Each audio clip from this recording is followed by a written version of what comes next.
Hey everybody, John here. This is a video that's going to help you hopefully come up with some cool solo concepts. And it's over a basic metal kind of progression, you know, minor pentatonics, I believe, just a minor scale or whatever, some arpeggios. It's really going to help with your right hand technique because it has a little bit of sweeps, a little bit of sweepy PPs. It has some cool left-handed stuff that sounds like Van Halen a little bit, and you know, some melodies and stuff like that, some harmonies. So it has a little bit of everything to give you kind of an overall idea of what it takes to kind of write a cool metal solo. If you're, you know, playing in a hard rock band, or if you're just starting out and you have no idea of what to do, you learn all these licks. I don't know how to combine them. How can I do this? Well, here it is. It's going to help, and I hope it does. And if you have questions, please let me know in the comments below. Don't forget to like and subscribe to my channel, and have a kick-ass day, man.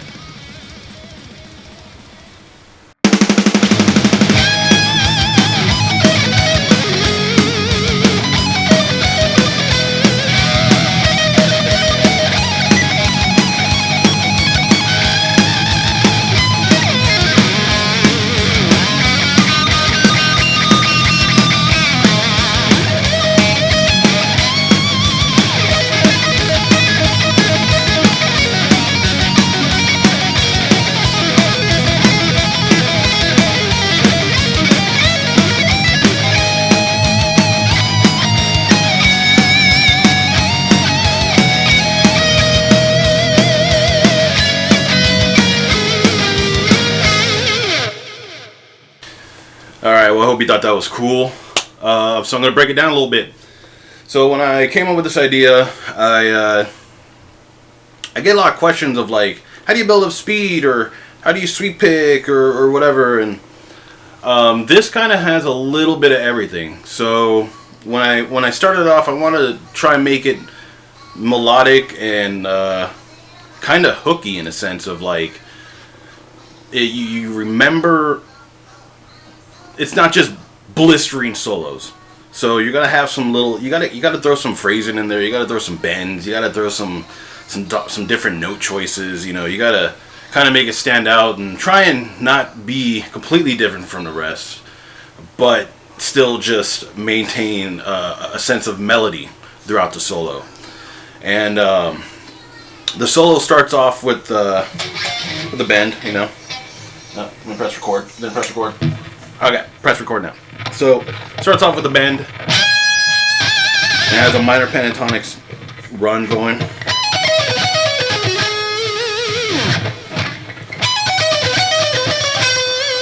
And right there, it throws that little weird, the little off note.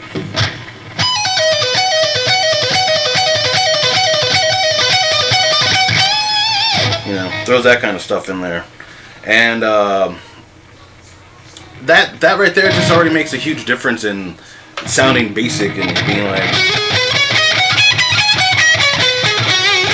you know, there's a bluesiness, a little zazz in there, and it's always a good thing, man, because it adds more taste to the solo, and it just sounds cool as hell, man.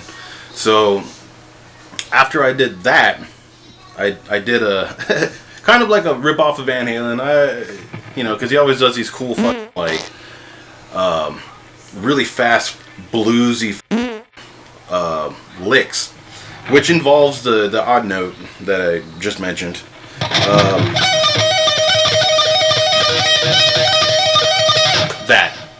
That you can hear all throughout Van Halen stuff, you know, and it's an awesome lick. I'm super fan. Love Van Halen. Great. After that, I bring it up to the higher frets. Same kind of concept. Then right here I do a unison bend. And I feel like doing these kind of unison bends builds finger strength, man. It builds finger strength, and it also really helps you nail control with your left hand that you probably don't do on most things. So, throw the unison bend there. The little vibrato. And this run right here coming up is kind of a, I wouldn't say a pain in the ass, but I stole it from either Yngwie or Steve Vai, probably both. But it takes the minor pentatonic shape and then slides down an octave, but fast. Yeah, you can definitely hear a little Steve Vai in there because he does that a lot. And then once you do that,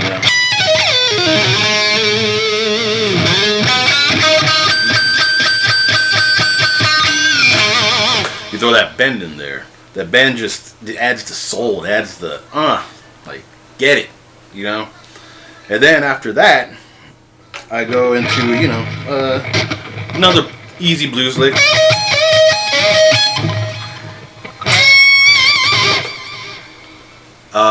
At the tail end, it does a really high bend, and I can't emphasize this enough. When you do bends, try and add a little bit more of a stronger vibrato. It just adds more oomph to it, man. It adds just makes you want to creamsicle.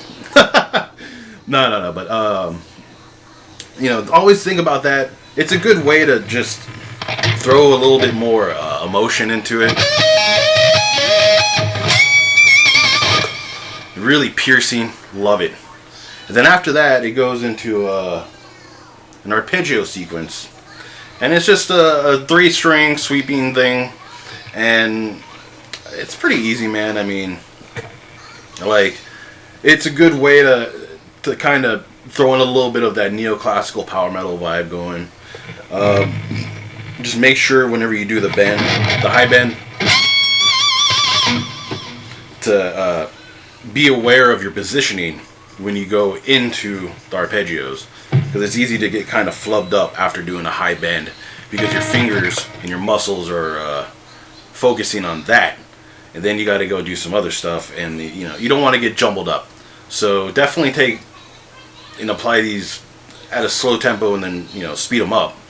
But the arpeggio sequence is just a minor, major, major, and then a diminished run at the end of it.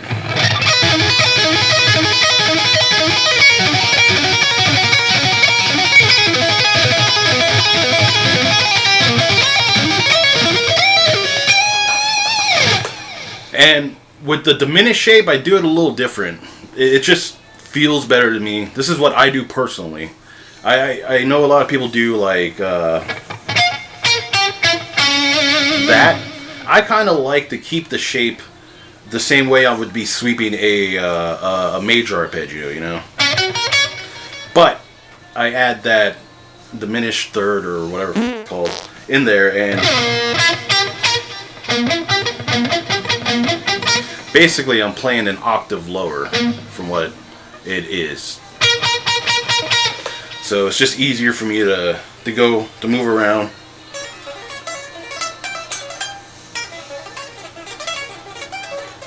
Like, that's cool. I've always just struggled with it just because my hand has a mind of its own sometimes and doesn't do what my brain is telling it to do. After that, it goes into a melody, and it's always cool to, I say, when you're doing fast blistering solos and you do all that stuff, throw some melody in there, man. Throw something that's just gonna bring it down a notch, but also maintain the stability and the intensity of what was just played, because that just it adds for a grand finale at the end of a solo, or heck, you could do it in the middle of a solo, and it just depends on how you want to arrange your piece, right? So for this, I just simple solo.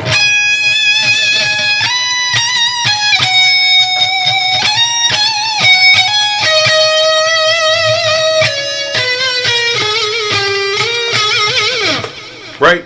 Easy peasy. Super simple. You can either do it without the whammy bar, just add some more vibrato to it, or speed pick it. Do all that stuff. With that said, and going over all this, man, I really hope it helps give you an idea of I guess lick placement, or just placement of random licks you come up with. you kind of have to tell a story with the solo, and that's just the way I've always thought of it and kind of written my solos. Is how am I going to take this person on a journey, right? You know, I listen to a lot of instrumental music, obviously Satriani, Steve Vai Malmsteen, you know, all the shred dudes. And the big thing I notice and love about their music is that they can just tell you a story and take you away from reality. And that, to me, is what music is supposed to be, right? I mean, obviously you have your different messages and all that other stuff, you know. Everybody has preference, but for me personally, I love music that just takes me out of this realm, because it's just, you know, you had a hard day,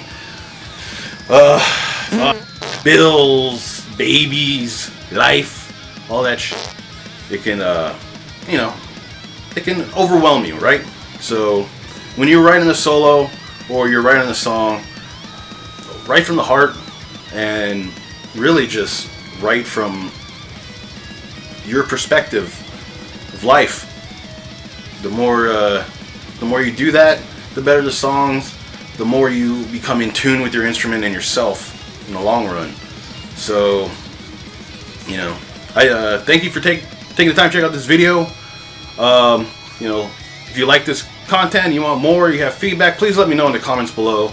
Don't forget to like and subscribe for to my channel for more content. And have a great rest of your week, and see you guys soon, man. Peace.